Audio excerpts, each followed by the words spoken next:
اللہ الرحمن الرحیم رب اشرح لی صدری ویسر لی امری واحلل عقدۃ من لسانی یفقہوا قولی۔ تو آج میں پارٹ نمبر 7 اور 8 آپ کے ساتھ شیئر کرنے والی ہوں۔ تو چلیں جی، ٹائم ضائع کیے بغیر پارٹ نمبر 7 کو شروع کرتے ہیں۔ اگر چینل کو سبسکرائب نہیں کیا تو چینل کو سبسکرائب کر دیجئے، بیل آئکن کو پریس کرنا مت بھولے گا تاکہ آپ لوگوں کو آنے والی تمام ویڈیوز کی نوٹیفیکیشنز ملتے رہیں۔ تو چلیں جی شروع کرتے ہیں۔ تو شروع یہاں سے کرتے ہیں کہ ایک تھے استاد یکتا پور، ان کا نام تھا، بہت بڑے راوی ہیں، مطلب روایت کرنے والے ہیں۔ وہ بیان کرتے ہیں کہ ایک مصائب پڑھنے والی شخصیت عراق میں رہتی تھی۔ ان کو کہا گیا کہ آپ ایران تشریف لائیں اور خاص عزاداری شروع کریں، تو وہ نہیں جاتے تھے۔ ان کے خواب میں سید الشہداء یعنی حضرت امام حسین علیہ السلام آئے اور فرمایا جائیے اور عزاداری کو شروع کیجیے۔ مطلب حضرت امام حسین علیہ السلام اس بندے کے خواب میں آئے کہ تم جاؤ اور خاص عزاداری وہاں پہ شروع کرو ایران میں، اور خاص انداز میں ماتم بھی انہوں نے ہی شروع کیا تھا۔ وہ بیمار تھے اور تب ان کا آخری وقت چل رہا تھا جب حضرت امام حسین ان کے خواب میں آئے تھے اور کہا تھا کہ عزاداری شروع کرو، تو انہوں نے خاص انداز میں سب سے پہلے جو ماتم شروع ہوا تھا وہ انہوں نے شروع کیا تھا۔ جہاں پہ ہم نے اینڈ کیا تھا وہیں سے اس کو شروع کرتے ہیں۔ امام علیہ السلام نے پکارا تھا کہ ہے کوئی میری مدد کرنے والا، کوئی ہے میری مدد کرنے والا، تو ان کی یہ آواز سن کر، ان کی یہ صدا سن کر خیموں میں کوہرام مچ گیا تھا۔ امام علیہ السلام نے فرمایا کہ میں نے آپ سے یہ کہا ہے، مطلب جب کوہرام مچ گیا خیموں میں تو خیموں والوں سے حضرت امام علیہ السلام نے فرمایا کہ میں نے آپ سے کہا ہے کہ جب تک میں زندہ ہوں آپ کی آواز یا شور نہیں آنا چاہیے۔ وہ لوگ کہنے لگے مولا، جب سے آپ نے مدد کو پکارا ہے تب سے یہ بچہ کسی کی گود میں چپ ہی نہیں کر رہا ہے، روئے جا رہا ہے، بلکے جا رہا ہے۔ اور وہ بچہ کون ہے؟ وہ 6 ماہ کا امام اصغر ہے۔ فرمایا امام علیہ السلام نے فرمایا کہ بچے کو مجھے دو۔ جیسے ہی مولا کے ہاتھوں میں آیا وہ سکون میں آ گیا۔ تو امام علیہ السلام فرماتے ہیں کہ چلو اس کو تھوڑا سا پانی پلا دیتے ہیں۔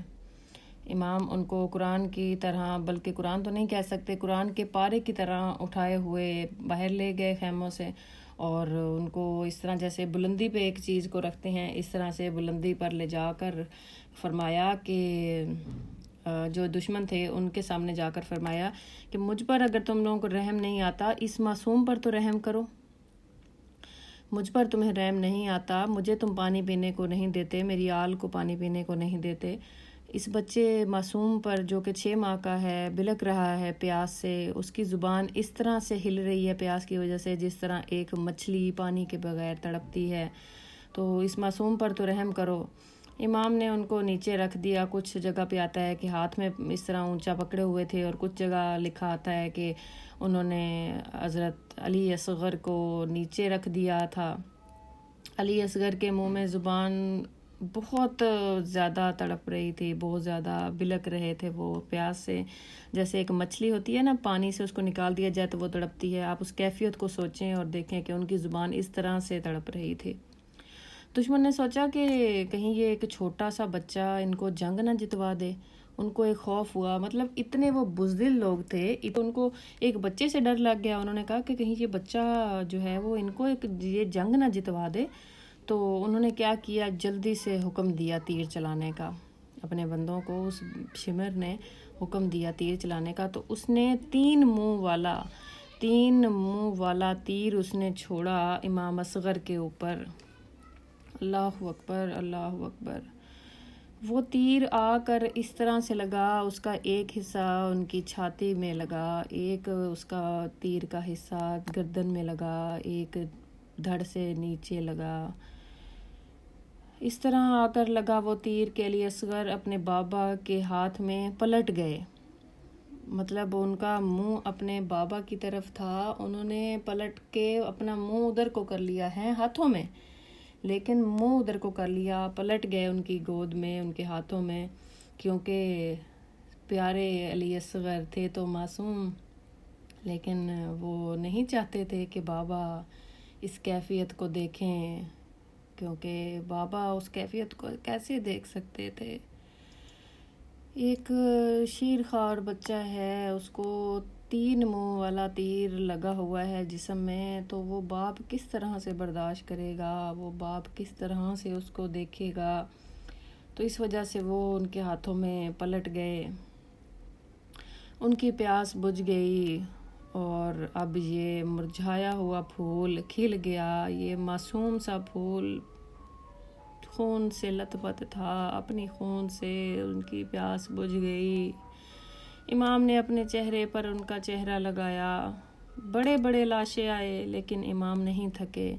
لیکن یہ معصوم علی اصغر کا لاشا تھا، امام کیسے برداشت کرتے؟ اس چھوٹے سے لاشے کا وزن اتنا ہو گیا، اس چھوٹے سے لاشے کا وزن اتنا ہو گیا کہ آپ خیموں میں واپس نہ جا سکے۔ آپ نے اپنی تلوار سے چھوٹی سی قبر کھودی اور علی اصغر کو دفنا دیا۔ علی اصغر اس میں سو گئے، علی اصغر اس چھوٹی سی قبر میں ہمیشہ کے لیے سو گئے۔ اللہ اکبر، اللہ اکبر۔ جی، ہم پارٹ نمبر 8 کو شروع کرتے ہیں۔ یہ ہے حضرت قاسم کے بارے میں، جیسا کہ پارٹ نمبر 7 تھا حضرت علی اصغر کے بارے میں، معصوم علی اصغر جو کہ 6 ماہ کے تھے، ان کے بارے میں تھا۔ اب 8 جو پارٹ ہے، 8واں پارٹ ہے جو، وہ حضرت قاسم کے بارے میں ہے۔ تو امام علیہ السلام سب کے ہیں، امام علیہ السلام سب کے ہیں، کسی ایک فرقے کے نہیں ہیں۔ امام کو سمجھیں، وہ ہیں کیا؟ امام ہیں کیا؟ امام نے فرمایا تھا موت کو یاد کرتے رہا کریں، اور دشمنوں سے کہا جہنم کی طرف اپنے آپ کو تم جھونک رہے ہو۔ انہوں نے کہا تھا کہ تم اپنے آپ کو جہنم کی طرف جھونک رہے ہو، لیکن انہوں نے امام کی ایک نہ مانی، انہوں نے امام کو نہیں سمجھا ہے، اور امام حسین علیہ السلام سب کو ان کا مقام اور جگہ بتا رہے ہیں۔ ایک بچہ پیچھے بیٹھا ہے، کھڑا ہوا اور بولا چچا جان، کیا ہماری باری نہیں آئے گی؟ فرمایا ضرور آئے گی، اور تمہارے بھائی اصغر علیہ السلام کی باری بھی آئے گی۔ بچے نے کہا، جو کہ کون تھے، وہ بچہ کون تھا؟ حضرت قاسم تھے۔ بچے قاسم نے کہا کہ وہ دشمن تو خیموں تک آ جائیں گے۔ تو فرمایا نہیں، میں خود اصغر کو لے کر جاؤں گا، دشمن خیموں تک نہیں آئیں گے۔ شب عاشور ہے، ہر ماں اپنے بیٹے کو تیار کر رہی ہے۔ ان ماؤں کا حوصلہ دیکھیں، ان ماؤں کا جگر دیکھیں کہ ہر ماں اپنے بچے کو تیار کر رہی ہے۔ روز عاشور آئی، اللہ اکبر، اللہ اکبر۔ روز عاشور آئی اور ام فروہ نے دیکھا قاسم خیمے میں پریشان بیٹھے ہیں۔ کہا بیٹا تم کیوں یہاں بیٹھے ہو؟ تمہیں تو میدان جنگ میں ہونا چاہیے تھا۔ تو کہا میں کئی بار گیا ہوں والدہ، مجھے چچا اجازت نہیں دے رہے۔ مطلب حضرت امام حسین ان کو آگے جانے کی اجازت نہیں دے رہے تھے۔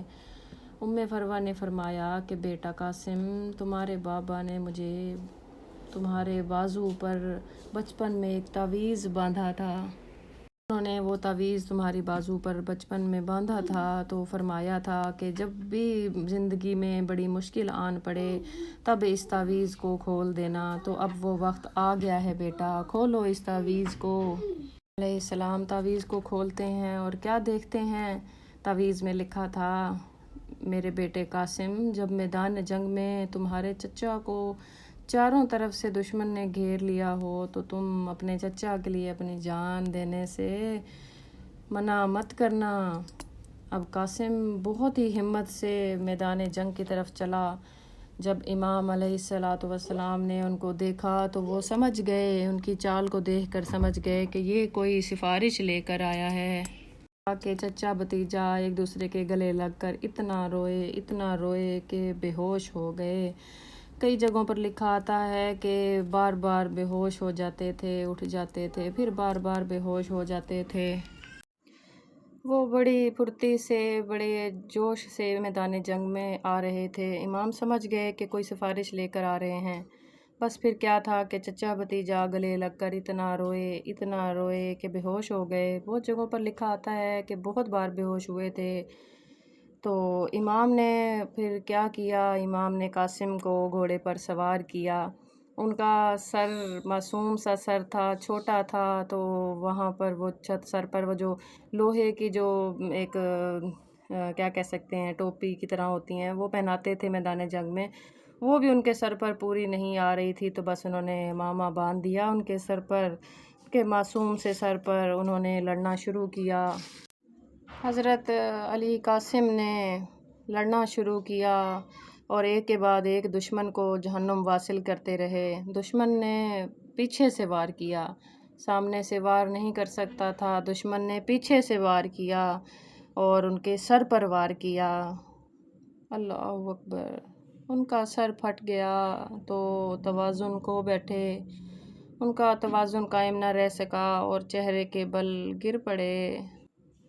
کیسے کیسے گر رہے ہیں، شہید ہو رہے ہیں، صدقے قربان جاؤں ان کے، چہرے کے بل گر گئے۔ اللہ اکبر! اور چچا کو پکارا، میری مدد کو آؤ۔ امام اتنی تیزی سے آئے کہ امام نے تلوار سے دشمن کا بازو کاٹ دیا، بہت تیزی سے بڑھے بھتیجے کی طرف۔ اسی اثنا میں ادھر کے گھوڑے ادھر ہوئے، ادھر کی پسلیاں ادھر ہوئیں، ادھر کی پسلیاں ادھر ہوئیں۔ اللہ اکبر! اللہ اکبر! حصہ نمبر 7 اور 8 کو یہیں پر ختم کرتے ہیں۔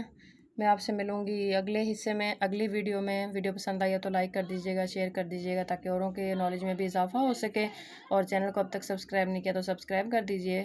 چلیں جی، ملتے ہیں نیکسٹ ویڈیو میں، تب تک رکھیے گا اپنا ڈھیر سارا خیال، دعاؤں میں یاد رکھیے گا۔ اللہ کی امان۔